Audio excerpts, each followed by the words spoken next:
Assalamualaikum warahmatullahi wabarakatuh. Selamat berjumpa kembali di channel saya. Pada kesempatan ini, saya akan melanjutkan bahasan tentang gangguan intelektual. Nah, kali ini kita akan membahas tentang faktor penyebab gangguan intelektual. Ada beberapa hal yang perlu diketahui tentang penyebab gangguan intelektual. Di antaranya adalah bahwa 50% kasus gangguan intelektual itu belum diketahui penyebab pastinya. Jadi hanya 50% yang diketahui. Semakin parah tingkat disabilitas gangguan intelektual seseorang, semakin mungkin diketahui penyebabnya. Nah, penelitian terus-menerus dilakukan untuk menemukan berbagai hal baru yang belum diketahui, terutama masih ada 50% yang belum diketahui penyebabnya. Ada 4 faktor penyebab terjadinya gangguan intelektual yang terdeteksi. Yang pertama adalah faktor genetik. Faktor yang diwariskan oleh orang tua, bersumber dari gen dan kromosom. Yang kedua adalah faktor prenatal. Faktor yang terjadi pada saat bayi masih dalam kandungan. Yang ketiga adalah faktor perinatal. Faktor penyebab pada saat bayi dilahirkan dan baru saja dilahirkan. Yang keempat adalah faktor postnatal atau faktor yang disebabkan setelah anak dilahirkan.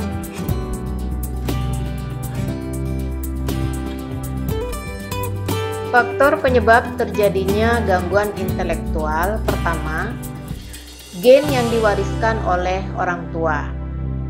Pada kondisi ini, ayah dan ibu menjadi carrier atau pembawa gen.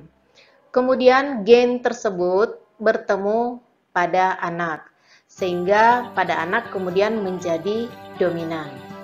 Yang kedua adalah kelainan kromosom. Terjadi abnormalitas pada struktur dan komposisi kromosom. Ini biasanya terjadi pada saat pembelahan meiosis.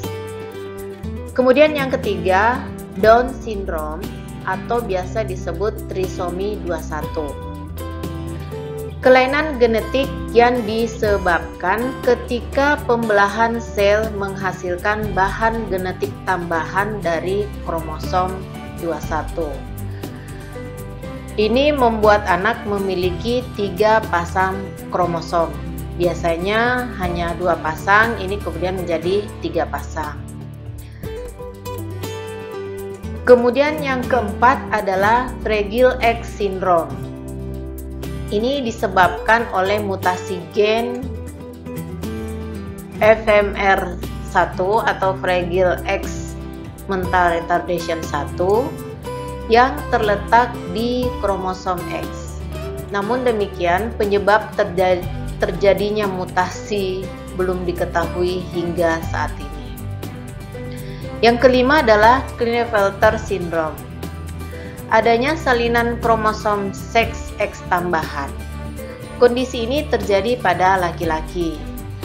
Yang mengalami sindrom Klinefelter klasik akan memiliki kromosom 47. Yang tadinya yang normal hanya 46. Menjadi 47 karena ada tambahan 1 kromosom X sehingga menjadi XXY.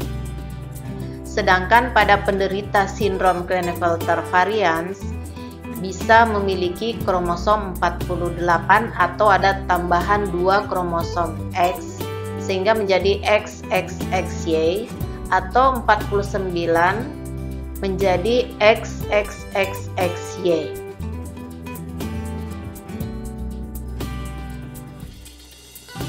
Faktor prenatal penyebab gangguan intelektual. 1. Penggunaan obat-obatan yang dikonsumsi oleh seorang ibu selama masa kehamilan dan tanpa pengawasan oleh seorang dokter. Juga di mana seorang ibu mengonsumsi minuman yang beralkohol dan mengandung nikotin. Malnutrisi pada ibu hamil dapat menyebabkan penurunan ukuran dan berat plasenta. Yang kedua adalah penyakit-penyakit yang ada pada ibu hamil. Yang pertama adalah penyakit toxoplasmosis. Merupakan penyakit infeksi yang disebabkan oleh parasit Toxoplasma gondii. Parasit ini masuk ke janin melalui plasenta. Kemudian yang kedua adalah rubella atau campak Jerman.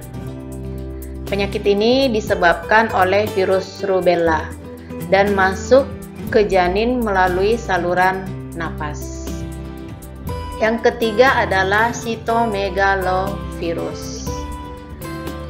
Infeksi yang disebabkan oleh virus cytomegalovirus.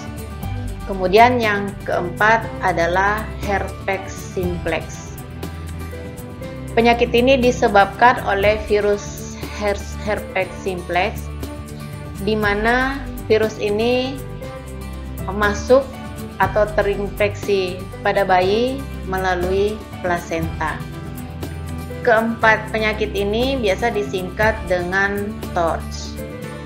Selain dari TORCH, ada HIV/AIDS dan juga ada faktor RH. Faktor RH ini adalah faktor resus darah, di mana kondisi yang disebabkan oleh ketidakcocokan antara darah ibu dan darah janinnya. Jadi ada saling tolak-menolak. Kemudian faktor yang ketiga adalah faktor radiasi. Paparan radiasi dalam jumlah besar, contohnya nuklir, dapat menyebabkan bayi lahir dengan risiko tinggi. Terlebih berbahaya jika terjadi pada trimester pertama atau 3 bulan pertama. Juga penggunaan X-ray tidak boleh selama ibu dalam keadaan hamil.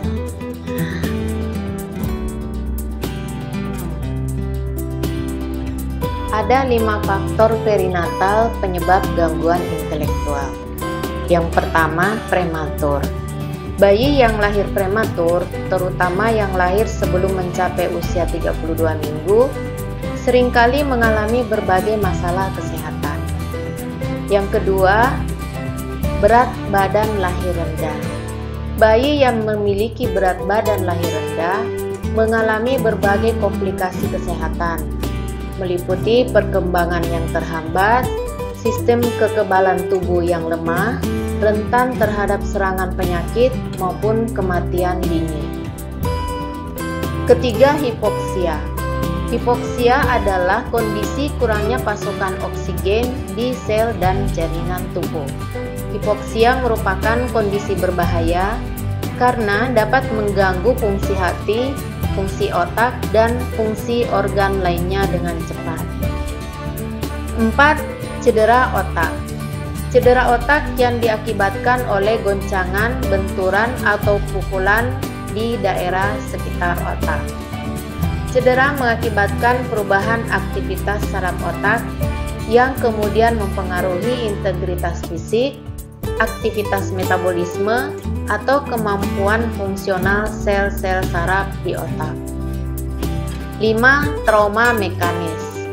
Trauma mekanis mengacu pada kerusakan jaringan dan organ anak yang baru dilahirkan. Seringkali sebagai akibat dari tekanan fisik atau trauma saat dilahirkan.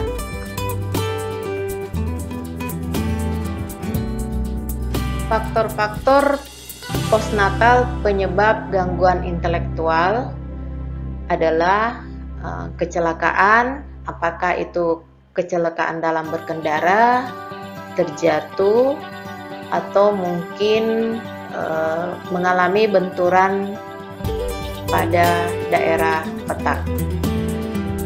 Ada juga infeksi otak, di sini ada meningitis, dan ensefalitis. Meningitis itu peradangan pada selaput otak, sedangkan ensefalitis peradangan pada jaringan otak. Kemudian ada juga keracunan logam, terutama logam timbal dan merkuri. Kemudian ada campak, juga ada malnutrisi pada anak, ada penyakit yang menyerang otak, misalnya tumor otak. Kemudian ada perawatan kesehatan yang kurang memadai.